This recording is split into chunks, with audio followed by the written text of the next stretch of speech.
Hello everyone, welcome back to Primal Prepper. Yes, it's been a while, I know. Or maybe it hasn't. Maybe I've got on top of the videos by the time I've edited this one together and put it out here.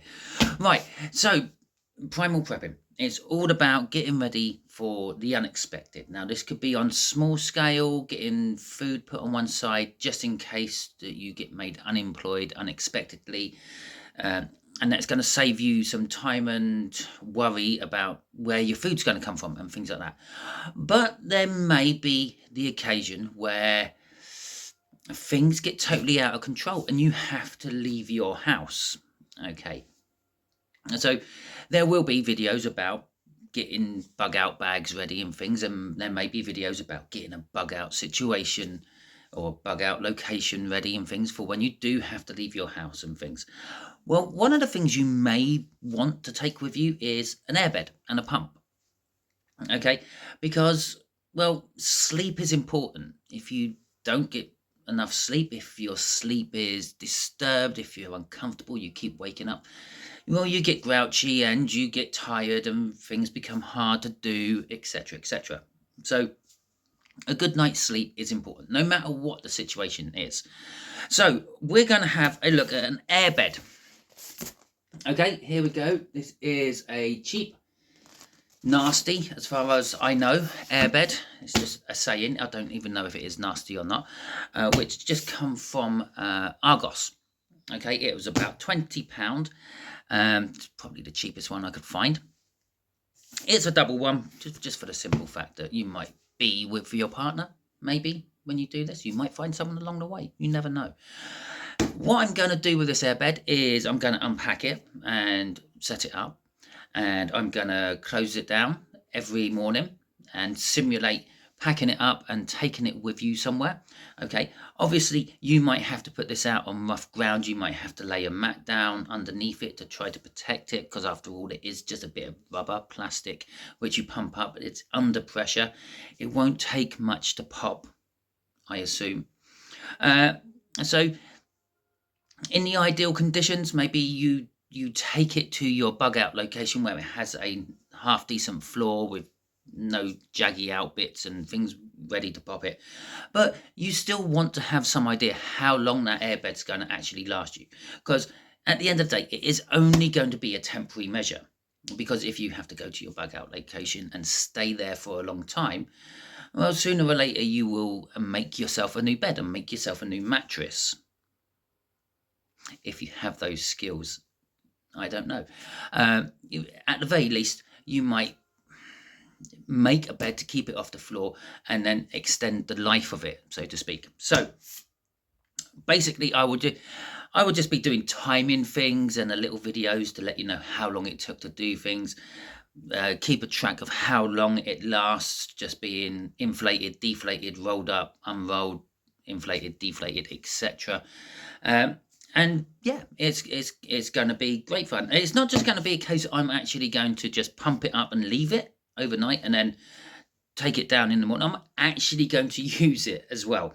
So I am putting myself out there a little bit. I'm not going to be sleeping on my regular bed. And I'm sure if you know me, you're probably going to shout, "Oh, Simon, you sleep on an air mattress all the time anyway." Well, maybe I do. Who knows? Certain people know if I do or don't. I don't always. Sometimes I fall asleep on the sofa. Anyway, yeah, so that is it. So I'm going to be using this airbed as if I was bugged out in my bug out location, see how long it lasts, and see if your £20 is worth it. Once I've finished doing that one, hopefully I would have saved up enough money to buy a more expensive one, and then we can compare the two. Okay, obviously a more expensive one would probably be bigger and thicker, and it might take longer to pump up and get the pressure in there. It's one thing I foresee. The other thing I foresee is, well, it should last longer. It should be more durable. At the end of the day, there are multiple things what could go wrong with these. A plastic seal might give up on it or something. I don't know. So that is the plan. Hopefully you will follow along with these videos I do. Hopefully you will subscribe, because that would be nice. Hopefully you will put the thumbs up for this little video. Obviously, I'm doing it now. This is beginning part of January. It's about January the 11th. Okay, so it might be a year or so before you get the video for this, because it might last that long. I don't know. If it does seem to be taking that long, I will probably do this video in 2 or 3 parts and just do little updates on it.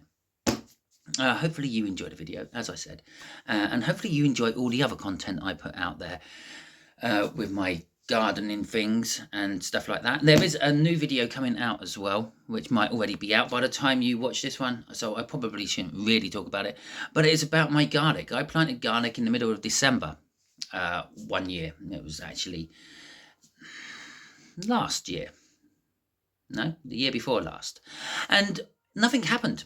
Okay, I writ it off. I thought, well, fine. Lo and behold, they actually started growing this year.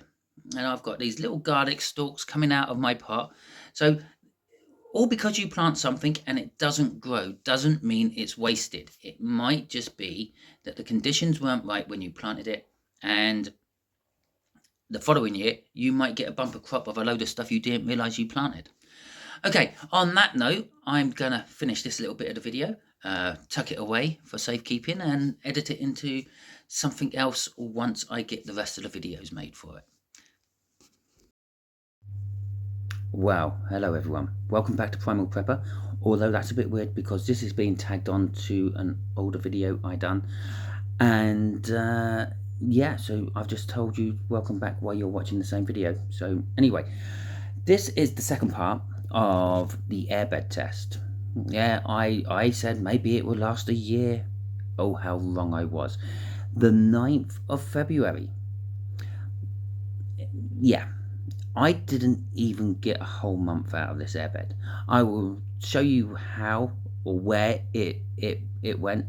I did actually get that one right. It did go on one of the plastic seal joints. But I will hold my hand up. That is not a special psychic gift I had of working out where that was going to go. I have had one of these airbeds before, and I knew it didn't last very long the first time I had one, and it went on one of the seals. So there we go. I will tell you, I did actually time the how long it took to pump it up, which is probably, I don't know, the only saving grace of it all. Let's have a look, see some here. Here it is. So there we go. I will now just put you on pause, flip the camera, then you will see it's still on the other phone. Yeah, no, don't think I'm posh and I have 2 phones. I do have 2 phones. One's an old one, which I only use for doing things like time-ins with. This is the one I'm using to record with. Okay, so pause and record.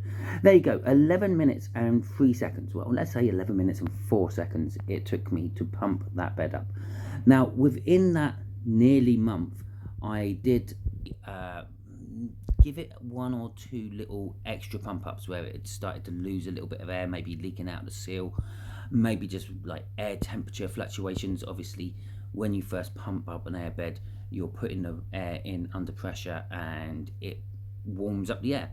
Warmer air is more or less dense than cooler air, which means when it cools down, it becomes a little bit softer. Okay, basically the molecules are more spread. It's all sciencey stuff. Okay, so let's have a little look at where it actually failed. Right, the airbed, I did shove some sellotape over it just so I could locate it again later, because obviously I didn't wake up on the concrete floor and go, oh, I better get my camera out and start videoing this straight away. So there we go, and it failed along this joint here. Oh, it would help if I put the camera on where it is. Now I can't actually see it, and I'm using one hand obviously to hold the phone and one hand to look for the thing, but just along there is obviously where it broke. Now, the fact that it's here, if you try to put a patch on it, it's on the fluffy side, so like using a puncture repair kit or something like that probably won't work because it won't stick very well. But as you put pressure on this bit, it'll just split round more and more because it's got something to follow round. So all in all, £20, lasted me a month. I have got a new one, but that will be on another video.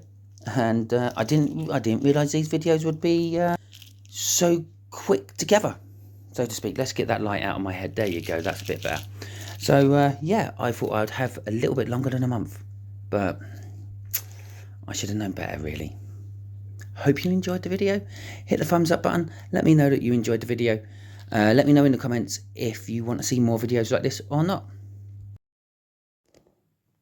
Ah yes, I have a confession. I did not deflate the airbed once. I didn't take it out, didn't do that whole simulation thing I said I was going to in the first part of the video.